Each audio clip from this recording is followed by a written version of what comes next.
Il y a à Laval un endroit qui favorise l'achat local des producteurs lavallois. Ça vous intéresse? Eh bien, c'est juste ici, sur le boulevard Saint-Martin. Suivez-moi.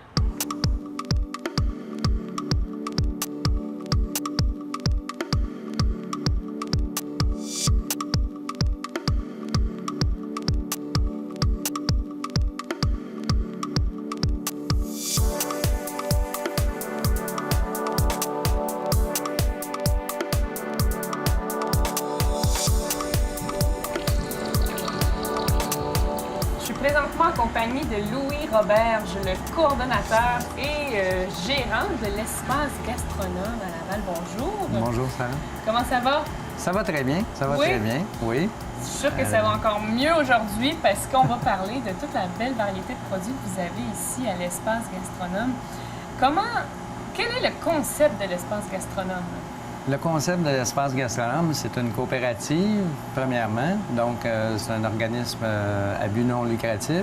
C'est une coopérative qui a été fondée par des entrepreneurs, transformateurs de Laval, au départ, pour mettre en marché leurs produits, rendre accessibles leurs produits artisanaux au public, mais tout sous un même toit, dans un même endroit, que les gens n'aient pas à faire une grande distance pour chercher leurs produits.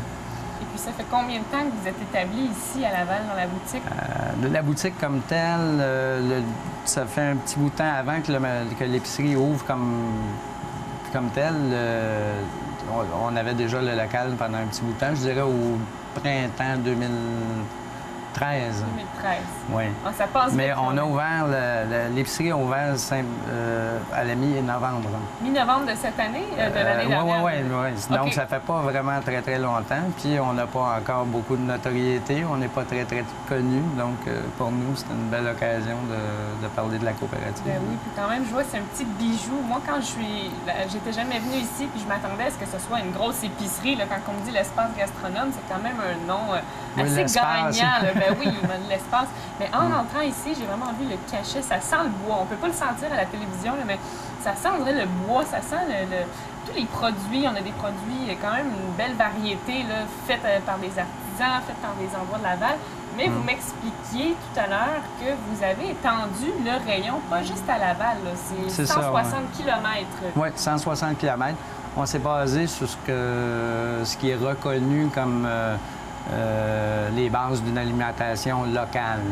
Ça a commencé aux États-Unis, en Californie, dans les années 80, donc c'était 100 000. Alors, si on fait la conversion, c'est 160 km. Alors, pour offrir une plus grande variété, évidemment, il y a énormément de produits à Laval, mais il y a certains produits qui ne sont pas disponibles ou qui ne sont pas produits ou transformés à Laval. Donc, on s'est étendu un peu plus grand pour offrir une plus grande variété à la clientèle.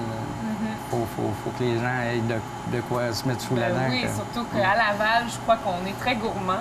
On aime ça bien manger. Mais expliquez-moi, au début, je pense que le concept de l'espace gastronomique, c'était pas exactement ça, là, ce que vous faites présentement. C'était pas que ça, non.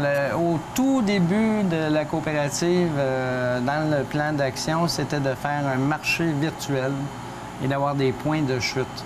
Mais on s'est rendu compte que les gens aiment bien venir voir les produits, puis à la fois, parfois ici, il y a des dégustations, donc ils peuvent rencontrer des producteurs ou me rencontrer moi, puis je peux leur donner beaucoup d'explications, ce qui ne se ferait pas dans des points de chute.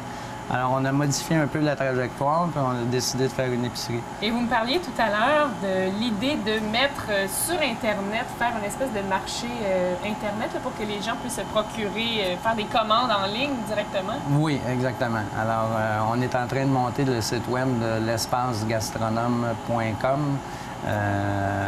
Ce site-là va être transactionnel. Présentement, il y a une petite section boutique, mais elle est en test.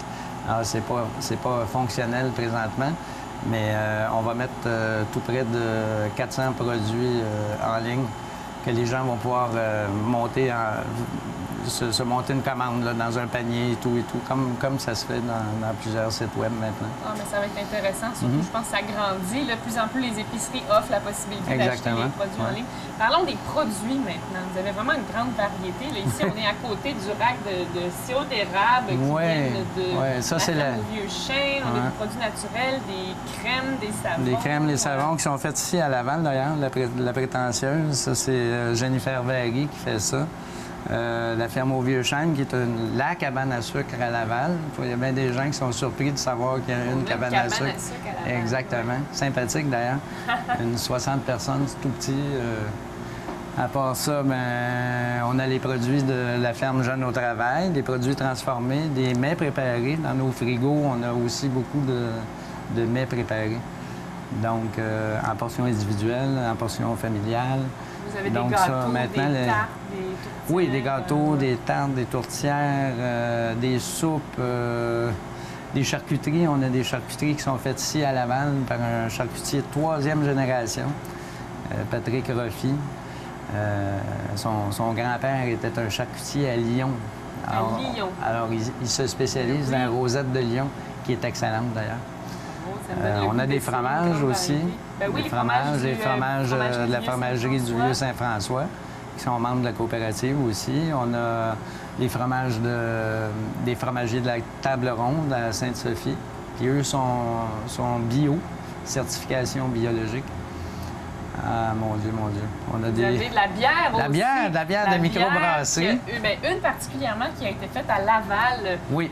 J'aime vraiment son nom, là. C'est vraiment un beau concept. La brune ou blonde. Oui, avec le H ou blonde. Oui, avec un H pour refaire un rappel. Alors, cette bière-là, c'est le cultivateur qui a demandé à une microbrasserie de brasser sa bière. Lui cultive le houblon comme tel. Alors, le houblon a poussé ici à Fabreville. Alors, ça donne un produit tout à fait local. Un produit local qui est brassé par quelqu'un, c'est à Saint-Eustache. À Saint-Eustache, donc c'est vraiment local. Plus local que ça, c'est Il n'y en difficile. a pas. Bon, bien, merci beaucoup, Louis. Merci pour toute cette information. Alors, c'est une très petite perle qu'on vient de découvrir ici. Donc, je vous invite, Lavallois et Lavalloises, à venir voir ce qui se passe à l'espace gastronomique.